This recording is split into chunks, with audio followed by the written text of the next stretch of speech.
दोस्तों, बहुत ही दुख होता है जब फॉर्म फिल करने के बाद ये पता चलता है कि मैंने फॉर्म में गलती की है। वो कौन कौन सी गलती है जिससे आपका फॉर्म रिजेक्ट हो जाएगा और कौन कौन सी गलती है जिससे आपका फॉर्म रिजेक्ट नहीं होगा। इस वीडियो में मैं आपको बताऊंगा चंद मिस्टेक्स जिससे आपका फॉर्म रिजेक्ट हो सकता है, तो आप उन मिस्टेक से बचिएगा। अगर आपने फॉर्म फिल किया है और आपने वो मिस्टेक्स उसमें की है तो उसका सॉल्यूशन क्या है, क्या सॉल्यूशन हो सकता है, वो भी मैं बताऊंगा। मेरे वीडियोस कंटिन्यूअसली रोज़ाना आते हैं, हर दिन आते हैं, तो हर दिन मैं अपडेट्स देता रहता हूं एसएससी जीडी के बारे में या जो भी एसएससी के बारे में पोस्ट निकलते हैं अपडेट्स आते रहते हैं। मैं वो अपडेट्स रेगुलरली लाता रहता हूं, तो मेरे चैनल को सब्सक्राइब कीजिए और इस वीडियो को लाइक कीजिए अगर ये वीडियो आपके लिए हेल्पफुल रहा। चलिए अब इस वीडियो में आगे बढ़ते हैं। देखिए, पहला पॉइंट जो जहाँ पर जो आपसे मिस्टेक होती है वो है फ़ोटो का मिस्टेक। फ़ोटो, अगर आपने फ़ोटो पे अगर नोटिफिकेशन पे दिया होगा कि उस पर डेट मेंशन करिएगा, तो उस पर मेंशन करना होता है रीसेंट डेट यानी विद इन 3 मंथ्स का डेट उस पर मेंशन करना होता है। लेकिन क्या होता है, आप वो फ़ोटो अपलोड करते हो जिस पे 1 साल 6 मंथ या 1.5 साल की पहले डेट दी हुई होती है। इसमें आपकी एप्लीकेशन रिजेक्ट होने के बहुत चांसेस हैं। नॉर्मली जो कंप्यूटर सिस्टम सॉफ्टवेयर होता है वो इसको डिटेक्ट नहीं करता कि आपने फ़ोटो पे डेट कौन सा दिया।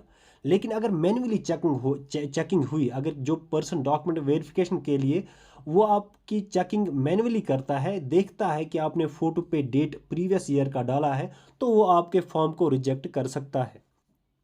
एक और पॉइंट है कि जहाँ पर आप डिफरेंट रजिस्ट्रेशंस करते हो, यानी आपने एक रजिस्ट्रेशन की, उसमें आप कुछ मिस्टेक्स कर बैठे, फिर आप चाहते हो कि मैं दूसरी रजिस्ट्रेशन करूँ।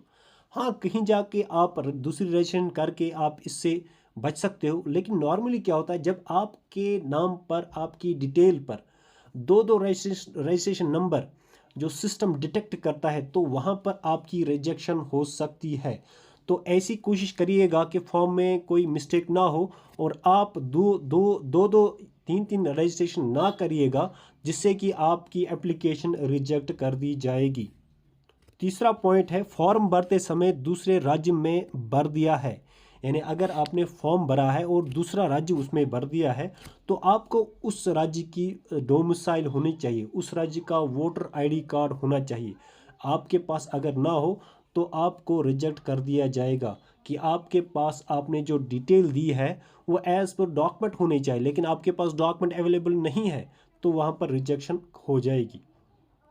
तो एक और पॉइंट है जहां पर आपकी मिस्टेक हो सकती है, वो है फोटो या सिग्नेचर बहुत छोटा होना। जैसे कि आपने फोटो अपलोड किया या आपने सिग्नेचर को अपलोड किया, अपलोड करते समय उसका साइज बहुत छोटा रहा। अगर थोड़ा सा छोटा रहा तो कोई इशू नहीं है, थोड़ा सा छोटा बड़ा होता रहता है। लेकिन अगर बहुत छोटा रहा तो उसमें इशू होगा कि आपका फॉर्म रिजेक्ट हो सकता है, आपके फॉर्म को वहां पर एक्सेप्ट नहीं कर दिया जाएगा। तो बहुत यहाँ पर आपने सोच समझ के फॉर्म फिल करना होगा। एक और मिस्टेक यहाँ पर है, अगर आपके नाम में फादर्स नेम में या डीओबी में या कैटेगरी में स्पेलिंग करेक्शन होगी, यानी कि अगर आपने फॉर्म फिल किया वहाँ पर आपने नेम, फादर्स नेम या डीओबी या कैटेगरी जो स्पेलिंग थी वो आपने गलत डाली, ठीक, तो उस पर नॉर्मली रिजेक्शन नहीं होती है। अब क्या इशू होगा, जैसे ही आप डॉक्यूमेंट वेरिफिकेशन के लिए जाओगे तो आप एक एफिडेविट बनाएंगे कि मैंने फॉर्म फिल करते समय मैं ये गलत डिटेल दे बैठा। तो एफिडेविट पे आप ये मेंशन करेंगे कि मुझसे उस वक्त मिस्टेक हो गई, ओरिजिनल डॉक्यूमेंट्स मेरे पास साथ में है, तो वहाँ पर उस इशू को सॉल्व कर दिया जाएगा। ये बड़ी मिस्टेक नहीं है, तो ये इजीली सॉल्व हो जाएगा आपके लिए। एक और मिस्टेक आपसे हो सकती है, अगर आपने जो सिग्नेचर है, अगर आपने इसको कैपिटल लेटर्स में सिग्नेचर अपलोड कर दिया तो कन्फर्म है कि आपको रिजेक्शन मिल सकती है। एक और इम्पॉर्टेंट पॉइंट है कि अगर आपने फोटो या साइन को अपलोड कर दिया लेकिन वो उल्टा रहा, उल्टा आपने फोटो और साइन को अपलोड किया लेकिन वो उल्टा रहा, उसमें कन्फर्म आपकी रिजेक्शन हो सकती है। तो ये ऐसे इश्यूज है, तो ये ऐसे मिस्टेक्स है जिन पे आपका फॉर्म रिजेक्ट हो सकता है।